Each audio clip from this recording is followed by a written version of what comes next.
দর্শকের মধ্যে আপনারা অনেকে জেনে গেছেন যারা পত্রপত্রিকায় খবরাখবর রাখেন, সাম্প্রতিক বিষয়গুলোর খোঁজ রাখেন যে সংসদ সদস্য ঝিনাইদহ ৪ আসনের সংসদ সদস্য উম এখন প্রয়াত বলাটা আইনগতভাবে ঠিক বলা হচ্ছে না। তবে উম কলকাতার আ দক্ষিণ ২৪ পরগনায় আমি যখন কথা বলছি ৯ জুন ২০২৪ সেই দিন সেই ২৪ পরগনার একটি আ খালে কলকাতা সিআইডি পুলিশ তারা তল্লাশি চালিয়েছে এবং সেখান থেকে বেশ কিছু হাড়গোড় উদ্ধার করা হয়েছে।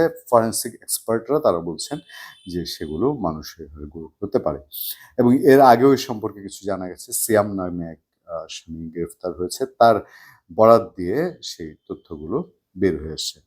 আমরা সবসময় এর আগে সংসদ সদস্য আনোয়ারুল আজিম আনারকে নিয়ে যতগুলো কন্টেন্ট করেছি আমরা বলেছি যে ইতিহাসের এই জঘন্যতম এবং একজন সংসদ সদস্যকে এইভাবে নৃশংস নির্মমভাবে শেষ করার আমরা কোনোভাবেই পক্ষপাতী না এবং এটা কোনোভাবেই কোনো সভ্য সমাজ মেনে নিতে পারে না, যেটা শত হাজার বছর আগে শোনা যেত বিভিন্ন ওই রাজাদের আমলে বা অত্যাচারী সমাজে বা বর্বর সমাজে।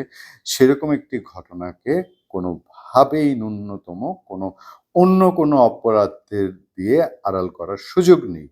তবে, তবে আমাদের কথা আছে।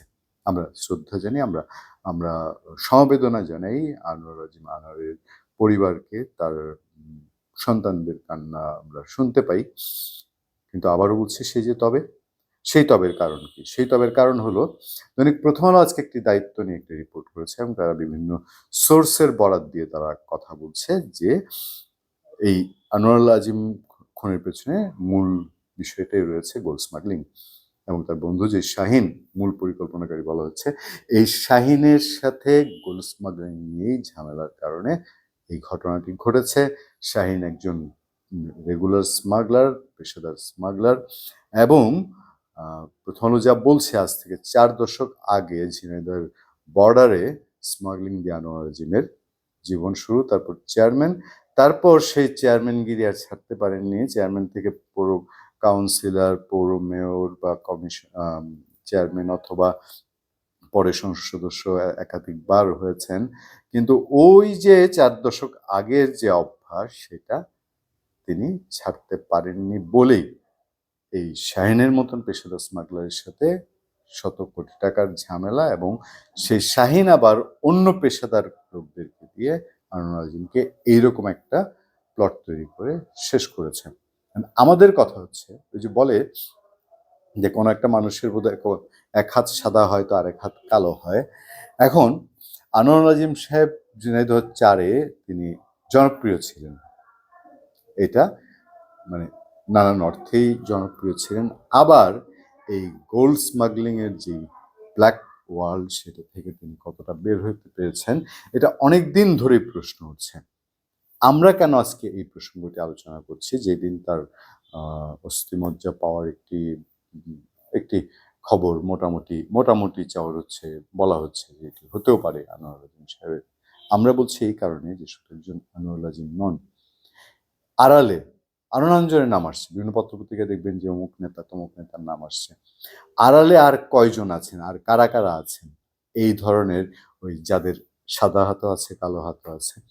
শুধু আমরা যদি চোখ ফিরিয়ে দেখি যে সাবেক আইজিপি বেনজির আহমেদ, যিনি হাজার কোটি হাজার বিঘা হাজার বিঘা জমির মালিক একটা মানুষ সাবেক আইজিপি হতে পারে।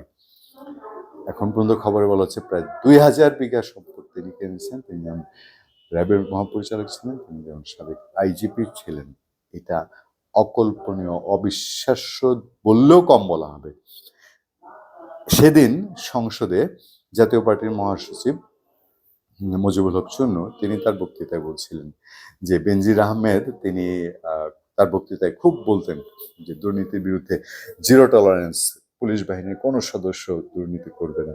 আমার তো মনে হয় যে এখন যে অবস্থা শোনা যাচ্ছে জানা যাচ্ছে তাতে করে অদূর ভবিষ্যতে দূরের কথা, আরো দূর ভবিষ্যতেও বাংলাদেশ পুলিশ বাহিনীর অথবা বাংলাদেশে এই ধরনের ফোর্সের কেউ এরকম হাজার বিঘা জমি কেনার চেষ্টা করবেন কিনা এবং কেউ করতে পারবেন কিনা এ নিয়ে যথেষ্ট রকম সন্দেহ রয়েছে, এবং এটা আমার মনে হয় একটা অবাস্তব অকল্পনীয় একটা বিষয়। যে এর আগের কন্টেন্টগুলোতে আমরা বলেছি যেগুলো আড়ালে আর কি কি আছে সেগুলো বের হওয়া দরকার।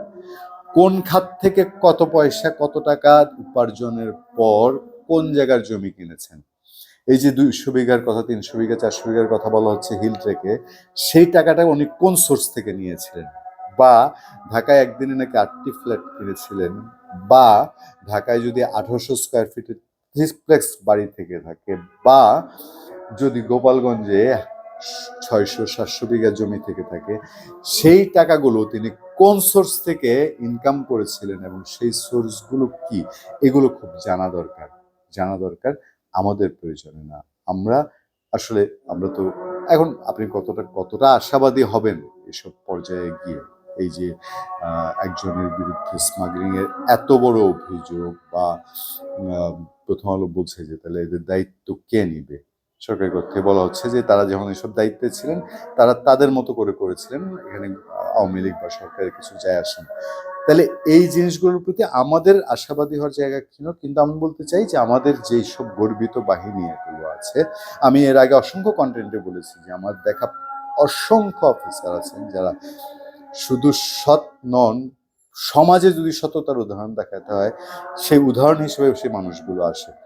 তারপরও সেই ফোর্সগুলোকে স্বচ্ছ রাখার জন্য এবং ভবিষ্যতে কেউ যেন 1000 বিঘা তো দূরের কথা 1 বিঘারও চিন্তা না করে, সেটার জন্য এই সব ঘটনার টাকা কোন সোর্স থেকে কিভাবে এসছে সেটা জানা খুবই কি জরুরি না?